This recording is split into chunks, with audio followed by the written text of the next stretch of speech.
যারা দেশ ছেড়ে পালাতে পারবে না তাদের অনেকেই জামাতের পাজামা পাঞ্জাবি পরে তারা বিএনপির রূপে তারা তাদের মাঝখানে মিশে যাবে, এবং তাই হয়েছে। এবং বাকি যারা আছে তারা বিভিন্ন সন্ত্রাসী কর্মকাণ্ডে জড়িত হবে। এবং এও বলেছি গত ৫-৬ বছর ধরে যে আওয়ামী লীগ যে পরিমাণ টাকা পয়সা এবং অস্ত্র শস্ত্র রেখে যাবে তা দিয়ে কোনো সরকারকে পরবর্তীতে স্থিতিশীল হতে দিবে না। এই যে ডক্টর খলিল কোনো কিছু না জেনেই যুক্তরাষ্ট্রের কথায় লাফাতে শুরু করেছে, এই যে দেশকে বিপদে ফেলছে, এক সময় কিন্তু দেশ বিপদে পড়ার পরে এই প্রফেসর ইউনূসের এই সকল উপদেষ্টারা কিন্তু দেশ ছেড়ে তাদের দ্বিতীয় দেশে চলে যাবে। এখানে যদি বাংলাদেশ আর্মি নিয়োজিত হয়ে যায় তাহলে ভারতের দখল থেকে এটা হাতছাড়া হয়ে যাবে। ভারতের ভয় হচ্ছে এইটা। আর ভারতের সেনাবাহিনী যেহেতু লোটা বাহিনী, আর বাংলাদেশ সশস্ত্র বাহিনী যেহেতু বীর বাহিনী, মুসলমান বুক বড় সাহসের বাহিনী, হাসিনা 16 বছরে অনেক ধ্বংস করার চেষ্টা করেছে, আল্লাহর রহমতে তাও পারে নাই। উপরের লেভেলে 10-5টাকে পচে গেছে, নষ্ট হয়ে গেছে। বাকি সশস্ত্র বাহিনী কিন্তু আলহামদুলিল্লাহ ঠিক আছে, দেশপ্রেমিক আছে, আল্লাহর প্রতি ভয় আছে। সুতরাং ভারত জানে যে বেলা শেষে বাংলাদেশ সশস্ত্র বাহিনী ওই কালাদান প্রজেক্ট খেয়ে দিবে, ভারতের হাত থেকে ছেড়ে নিবে। তো ভারত হাসিনাকে, চাকরানিকে বলেছে ওখানে যেন হাত না দেয়। তুমি যেটা আমি অনেকবার বলেছি যে সেনাবাহিনী কখনোই ক্ষমতা নেওয়ার সেনাবাহিনীর ইচ্ছা ছিল না, এখনো নাই। এটা হচ্ছে প্রথম কথা। অন্যান্য যারা অনেকেই সবকিছু ব্রেকিং নিউজ করে সেনাবাহিনী ক্ষমতা নিয়ে যাচ্ছে, জনপ্রিয়তা বাড়ানোর জন্য অনেক কিছু বলেন, আমি সেই ধরনের কোনো দায়িত্ব জ্ঞানহীন কোনো কথা বলতে চাই না। তবে কথাটা যতটা সহজ করে বললাম, বিষয়টা ততটুকু সহজ না। এর পিছনে কিছু ব্যাখ্যা দিতে হবে, পারিপার্শ্বিক বর্তমান অবস্থাকে টেনে নিয়ে আসতে হবে। তখনই শুধুমাত্র জনগণ বুঝতে পারবে আসলে সেনাবাহিনী ক্ষমতা নিয়ে নেওয়ার প্রশ্নটা কেন আসছে। এবং একটি আপনার বক্তব্যে আপনি বললেন যে সেনানিবাসে মিছিল সমাবেশ বা বিভিন্ন দাবি দেওয়ার বিক্ষোভ মিছিল এগুলা নিষিদ্ধ করা হয়েছে। আমাকে আপনি এই ভিডিও শুরু করার আগে প্রায় আধা ঘন্টা আগে আমার কাছে অবসরপ্রাপ্ত সৈনিকদের, সেনাবাহিনীর সৈনিকদের তরফ থেকে একজন আমাকে জানতে চেয়েছে যে স্যার, আমাদেরকে তো আগেও দাবি দেওয়া করেছি, কোনো কিছু হয়নি, এখন আমরা বিক্ষোভ এবং শেষ দাবি দেওয়া পেশ করছি, আমাদের কি করা উচিত, আপনি যদি আমাদেরকে একটু গাইড করতেন। তো তাকে আমি খুব সংক্ষেপে বললাম যে দেখো, দেশের পরিস্থিতি খুব খারাপ এই মুহূর্তে। দেশটা যখন ভারসাম্যহীন, তখন যদি তোমাদের কষ্ট, তোমাদের দাবি দেওয়া সবকিছু ঠিক আছে, সবার না হলেও অনেকেরই ঠিক আছে, এবং সেটা প্রত্যেকটা ব্যক্তি পর্যায়ে ঘাটিয়ে দেখতে হবে। কিন্তু তোমরা যদি এই মুহূর্তে দেশের এই করুণ অবস্থায় তোমরা যদি বিক্ষোভ প্রদর্শন করো, তাহলে কিন্তু মানুষ তোমাদেরকে ভুল বুঝবে এবং তোমাদেরকে কিন্তু খারাপ অর্থে দেখবে তোমাদের এই বিষয়গুলো। তাই আমি তোমাদেরকে বলবো, তোমরা ধৈর্য ধারণ করো, এই মুহূর্তে তোমরা চুপ থাকো। ইনশাল্লাহ পরবর্তীতে সময় আসলে আমি নিজে দরকার হলে অথরিটির সাথে কথা বলবো এবং এই বিষয়ে পদক্ষেপ নেওয়া হবে। তো সুতরাং আমি মনে হয় সেনাবাহিনী এই ব্যাপারে যা করেছে সঠিক কাজ করেছে, কারণ দেশে জাতীয় পর্যায়ে, জাতীয় নিরাপত্তার পর্যায়ে অনেক বড় কিছু ঘটনা চলছে, যেটা আমি পরবর্তীতে ব্যাখ্যা করব।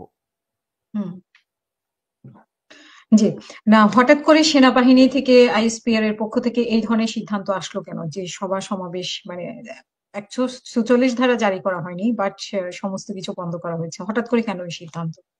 না, আমি সেটাই বলছি, এর সাথে সম্পর্ক হচ্ছে সেনাবাহিনীর সাথে প্রফেসর ইউনূসের, বিশেষ করে সেনা প্রধানের সাথে প্রফেসর ইউনূসের তো শুরু থেকেই একটা দ্বন্দ্ব চলছিল। এখানে আমি একতরফা কাউকে দোষ দিতে চাই না। এটা কি আওয়ামী লীগকে নিষিদ্ধ করার পরে কি সেটা না, ওপেন হয়ে গেল? বিষয়টা তা না। আমার কথা জনগণকে বুঝতে হবে। শুরুতেই বাংলাদেশিদের তো অভ্যাস আছে, শুরুতেই ধরা ওই যে উনি পক্ষ নিয়েছে, কারোর পক্ষ নিয়েছে, ওই যে দালালি শুরু করে দিয়েছে। একটু চিন্তা করে বুঝতে হবে আমি কি বলি।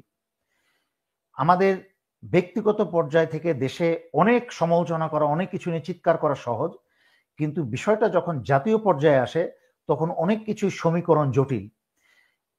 আওয়ামী লীগকে নিষিদ্ধ করার ব্যাপারে অনেকেই নিষেধ করেছে, বিশেষ করে সেনা প্রধান আওয়ামী লীগকে নিষিদ্ধ করার ব্যাপারে যেটা বলেছে, আমি যতটুকু বুঝি আমার দৃষ্টিকোণ থেকে, সেনা প্রধানের সাথে এই ব্যাপারে ওনার বক্তব্য, ব্যক্তিগত বক্তব্য আমি জানি না, আমি শুনিও নাই। আমার যেটা মনে হয় যে আজকে একটা দলকে যদি নিষিদ্ধ করা হয়, এই দলের তো অনেক অনুসারী আছে, তারা তো দেশ ছেড়ে বাইরে চলে যাচ্ছে না। যখন তারা আমি সহজভাবেই, আওয়ামী লীগ তো একটা দুষ্কৃতিকারী দল, একটা জঙ্গিবাদী দল, তারপরে আমি সহজ ভাষায় ধরে নিলাম যে আওয়ামী লীগ যদি মনে করলাম তারা শুধুমাত্র রাজনীতি নিয়েই চলবে, তাদেরকে তো যদি সেই প্ল্যাটফর্মটা না থাকে যে তারা ভালো হয়ে তওবা করে রাজনীতি নিয়েই কার্যক্রম চালাবে, যখন সেই মাঠটাও বা সেই পরিবেশটাও তাদের না থাকবে, তখন কি হবে? যে আওয়ামী লীগের যেই পরিমাণ অনুসারী আছে, আমি কোনো সংখ্যা বা অনুপাত বলছি না, তারা কিন্তু বিভিন্ন দেশের বিভিন্ন প্রকার অপরাধে জড়িয়ে পড়বে। কারণ কি? অলস মস্তিষ্ক হচ্ছে শয়তানের কারখানা। আমরা ছোটবেলা থেকেই পড়েছি যে আইডল ব্রেইন কয়জন বা বের হতে পেরেছে? দেশে তো বেশিরভাগ তো তাদের রয়ে গেছে। এক্স্যাক্টলি, বের হতে পেরেছে কারা? যারা billions and billions of dollar পাচার করেছে। এবং আমি গত 5 বছর 6 বছর ধরে বলে আসছি এই কথা, আপনার অনুষ্ঠানেও বহুবার বলেছি, নিজের ব্যক্তিগত লাইভেও বলেছি যে স্বৈরাচারী শেখ হাসিনা ভারতে পালাবে, এবং পালানোর পরে যারা দেশ ছেড়ে পালাতে পারবে না তাদের অনেকেই জামাতের পাজামা পাঞ্জাবি পরে তারা বিএনপির রূপে তারা তাদের মাঝখানে মিশে যাবে, এবং তাই হয়েছে। এবং বাকি যারা আছে তারা বিভিন্ন সন্ত্রাসী কর্মকাণ্ডে জড়িত হবে। এবং এও বলেছি গত 5-6 বছর ধরে যে আওয়ামী লীগ যে পরিমাণ টাকা পয়সা এবং অস্ত্র শস্ত্র রেখে যাবে, তা দিয়ে কোনো সরকারকে পরবর্তীতে স্থিতিশীল হতে দিবে না। এই পরবর্তীতে ইউনূস সরকার 9 মাসে তেমন কিছু করতে পারে নাই, 2-4টা সামান্য জিনিস ছাড়া জাতীয় পর্যায়ে তেমন কিছু করতে পারে নাই। এমনকি সবচেয়ে ভয়ঙ্কর ব্যাপার হচ্ছে যে আওয়ামী লীগের মাঠে দেশের ভিতরে যে টাকাটা রয়ে গিয়েছিল, সেটা দেশের ভিতরে বিভিন্ন লোক, তার মাঝখানে বিএনপির অনেক সুবিধাবাদী লোক এবং অনেকেই কিন্তু সেই টাকাটা তাদেরকে, আওয়ামী লীগদেরকে আশ্রয় দেওয়ার নাম করে তাদের কাছে টাকাটা হাতিয়ে নিয়েছে।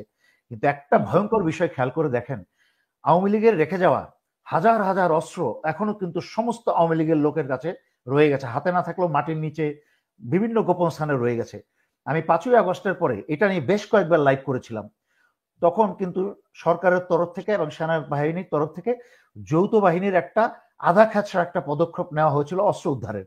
আসলে সেটা কিন্তু তারপরে ওখানেই মারা যায়। এটা কিন্তু এটার কিন্তু আর আমরা কোনো প্রকার কার্যকরী পদক্ষেপ দেখি নাই, অগ্রগতি দেখি নাই, যার ফলে আওয়ামী লীগের হাতে কিন্তু অস্ত্র রয়ে গেছে। তার মানে কি হলো আমার কথাটার অর্থ? আওয়ামী লীগের যদি রাজনীতি বন্ধ করে দেওয়া হয়, নিষিদ্ধ করা হয়, তাহলে যে অলস মস্তিষ্কের বা এই যে আইডল ব্রেইনের যে ছেলে পেলেগুলা, সন্ত্রাসীগুলা, যারা গত 16 বছর সন্ত্রাসী করেছে, তারা আবার সন্ত্রাসী জগতে ফেরত যাবে। কিন্তু বাংলাদেশের বর্তমান সরকারের যে পরিস্থিতি, আধা কাঁচরা পরিস্থিতি, পুলিশের অর্ধেক কাজ করছে না, প্রফেসর ইউনূসের বিদেশি নোবেল প্রাইজের ব্রেইন ছাড়া আর কোনো ব্রেইন কাজ করছে না, এবং ওনার সরকারের ভিতরে শুধুমাত্র দ্বৈত পাসপোর্টধারী কি বলে এনজিওর লোকজনরা রয়ে গেছে, যারা দেশের পরিস্থিতি অস্থিতিশীল হলে ইসরায়েলে যখন ইয়েমেনের এবং হামাসের আক্রমণ বেশি বেড়ে যায়, তখন ইসরায়েলের লোকরা করে কি, তাদের তো সবারই 100% সবার অন্য দেশের পাসপোর্ট আছে, আমেরিকা, ইংল্যান্ড, কানাডা, অন্যান্য দেশের পাসপোর্ট আছে, তারা ইসরায়েল ছেড়ে চলে যায়। তো আমাদের ইউনূস সরকারের বেশিরভাগই কিন্তু অন্য দেশের পাসপোর্ট আছে। এই যে ডক্টর খলিল কোনো কিছু না জেনেই যুক্তরাষ্ট্রের কথায় লাফাতে শুরু করেছে, এই যে দেশকে বিপদে ফেলছে, এক সময় কিন্তু দেশ বিপদে পড়ার পরে এই প্রফেসর ইউনূসের এই সকল উপদেষ্টারা কিন্তু দেশ ছেড়ে তাদের দ্বিতীয় দেশে চলে যাবে। আপনাদেরকে এই জন্য, আপনি প্রশ্নটা করেছেন, এর সাথে অনেক বড় প্রশ্ন চলে আসে, করিডোরের প্রশ্ন, করিডোরের বিষয়টা চলে আসে। আমি কি আগাতে পারি, বলতে পারি করিডোরের বিষয়টা? হ্যাঁ প্লিজ, করিডোর নিয়ে অনেকে একটা ধোঁয়াশার মধ্যে আছে। মূল বিষয়টা, কারণ আমি চাপাবাজি করি না, আমি কারোর পক্ষ নিয়ে কথা বলি না। করিডোরের বিষয়টা বুঝতে হলে আসলে কি হচ্ছে সেটা বুঝতে হবে। এই জন্যই আপনাকে আমি এই ছবিটা দিয়েছি তাড়াহুড়া করে, যেহেতু খুব দ্রুত, আপনার খুব শর্ট নোটিসে আপনি আমাকে বলেছেন লাইভে আসতে, তাড়াহুড়া করে এটা তৈরি করেছি। আপনি বাংলাদেশের জায়গাটা, সবাই অবস্থানটা বুঝতে পারছেন, বাংলাদেশটা কোথায়। এবং তারপরে আপনারা দেখতে পাচ্ছেন যে বাংলাদেশের ছবিতে আপনাদের ডান পাশে মায়ানমার, তার নিচে লাল দাগ দিয়ে আমি একটা পথ দেখিয়েছি যে মালাকা স্ট্রিট। এই মালাকা স্ট্রিটটা হচ্ছে মালয়েশিয়া, এবং এই যে মালয়েশিয়ার পাশ ঘিরে যে চায়নার থেকে মালাকা স্ট্রিট হয়ে চাইনিজ সমস্ত বাণিজ্য, সমস্ত সরবরাহ রাস্তা কিন্তু এইটা। এবং যুক্তরাষ্ট্র চাচ্ছে এই মায়ানমারের সিটুই, যেটা সিটুই নিয়ে আমি আগে আরো কয়েকটা লাইভ করেছি ভিডিও দেখিয়ে, আপনার নিশ্চয়ই মনে আছে, আপনার অনুষ্ঠানেও আমি দেখিয়েছিলাম। এইখানে লাল দাগ দিয়ে আমি এই তীর চিহ্নের সামনেই আমি মায়ানমারের নিচের দিকে, আরাকান স্টেটের নিচের দিকে সিটুই বন্দর আছে। এই সিটুই বন্দরে সামরিক তাদের ঘাঁটি করে। আপনি কি এই তীরের কথা বলছেন? জি জি জি, যে আমার এখান থেকে, আপনার যেহেতু কন্ট্রোল, আমার এখান থেকে মাউস দিয়ে দেখাতে পারছি না, বাট একটাই তো ওই যে তীরের মতো দেখানো হচ্ছে, তার সামনেই বে অফ বেঙ্গলের এই পাশে, এক্স্যাক্টলি বে অফ বেঙ্গলের ডান পাশে, এবং একটা ক্রস ছোট্ট চিহ্ন দেখছেন মায়ানমারের নিচের দিকে, ওটা হচ্ছে সিচুই বন্দর পোর্ট। তো যুক্তরাষ্ট্র স্বৈরাচারী শেখ হাসিনার সময়ও কিন্তু এই প্রস্তাব দিয়েছিল বাংলাদেশ সশস্ত্র বাহিনীকে ব্যবহার করে আরাকান আর্মিকে সাহায্য করতে, কারণ তারা চাচ্ছিল আরাকান আর্মিকে সাহায্য করে এই এলাকাটাকে দখলে নিয়ে তারা সিটি বন্দরটাকে যুক্তরাষ্ট্রের সামরিক বন্দর সামরিক বন্দর বানিয়ে এই চাইনিজ একটা গুরুত্বপূর্ণ শ্বাসনালী, তাদের জীবন নালী, এই মালাকা স্ট্রিটটাকে বন্ধ করে দিতে। এই মালাকা স্ট্রিটটা বন্ধ করে দিলে চাইনিজের ব্যবসা বাণিজ্যের কিন্তু 12টা বেজে যাবে। তো সেই জন্য তারা করছে কি, এই যুক্তরাষ্ট্র চাচ্ছে বাংলাদেশকে ধ্বংস করে, বাংলাদেশকে অপব্যবহার করে যুক্তরাষ্ট্রের সুবিধা আদায় করার জন্য। আপনি ম্যাপটা একটু আবার দেন, আমি আরেকটা জিনিস দেখাবো আমি। এবং আপনি ভারতের বাম পাশে পাকিস্তানের গুরুদুয়ার পোর্টে দেখে, যে গুরুদুয়ার পোর্টটা আমি সর্বভাবে ছবিতে ক্রস চিহ্ন দিয়ে আমি গুরুদুয়ার পোর্ট দেখিয়েছি। এই যে একটা করার মানে লোকেশন সবচেয়ে বাম পাশে উপরের দিকে যেটা দেখিয়েছি, এটা হচ্ছে পাকিস্তানের গুরুদুয়ার পোর্ট। এই গুরুদুয়ার পোর্টটা কিন্তু পাকিস্তান যেই বুদ্ধিমান কাজটা করেছে, পাকিস্তান চীনের সাথে $65 বিলিয়ন খরচ করে একটা সড়ক যোগাযোগ ব্যবস্থা ইতিমধ্যে তৈরি করে ফেলেছে। সুতরাং মালাকা স্ট্রিট যদি যুক্তরাষ্ট্র বন্ধ করে দেয়, পাকিস্তানের কিন্তু কোনো ক্ষতি হবে না, ক্ষতি হবে বাংলাদেশের, ক্ষতি হবে অন্যান্য দেশের। এই জায়গায় অন্যান্য দেশ ক্ষতিগ্রস্ত হবে। এখন আপনি ম্যাপ সরিয়ে নিতে পারেন। আশা করি বাংলাদেশের জনগণকে আমি সহজ ভাষায় মূল সমস্যাটা বুঝাতে পেরেছি।